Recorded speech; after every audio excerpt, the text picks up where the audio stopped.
Kinilalang ilang sa mga programa ng Kapuso Network sa US International Film and Video Festival. At kabilang na po riyan ang ating programang State of the Nation na nakuha ang Silver Screen Award mula sa USIF-VF sa ikalawang pagkakataon.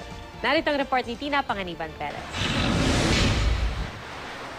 Matapang na sinuong ng GMA News Team ang Super Typhoon Yolanda, ang isa sa mga pinakamapaminsalang bagyong naitala sa kasaysayan ng mundo. Hindi naging sagabal ang iniwang pinsala ng bagyo para maihatid ang tunay na sitwasyon ng mga nasalanta. Baka wala nang makain, mainom na tubig. Kaya muling napabilang ang State of the Nation with Jessica Soho sa mga pinarangalan ng Silver Screen Awards sa US International Film and Video Festival. Ito ang ikalawang pagkakataong napanalunan ng State of the Nation ang Silver Screen Awards sa USIF-VF. Nakatanggap naman ng Gold Camera Awards ang brigada para sa kwento ng mga batang lumulusong sa dagat, makakuha lang ng latak ng langis na kanilang pwedeng pagkakitaan na naging daan para mamulat ang mata ng maraming manonood sa child labor.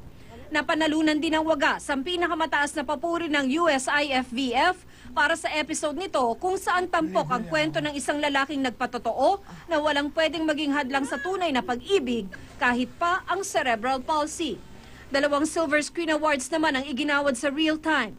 Isa rito ang para sa pagpapakilala ng programa kay Dungkoy, ang 9 na taong gulang na batang inabandona ng kanyang mga magulang pero matyaga pa rin nag-aalaga sa kanyang lola.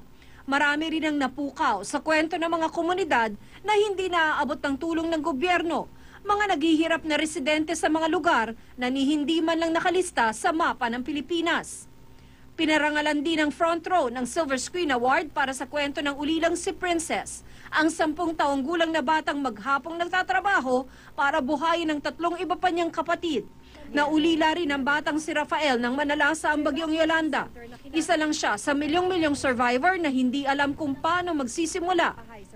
Isa sa mga kwentong inihatid ng Reporter's Notebook, na isa rin sa mga nabigyan ng Silver Screen Award. Pero hindi lang mga madamdaming storya ang kinilala. Kinilala rin ang game show na Picture-Picture na nagbibigay saya at dagdag kaalaman sa mga manonood.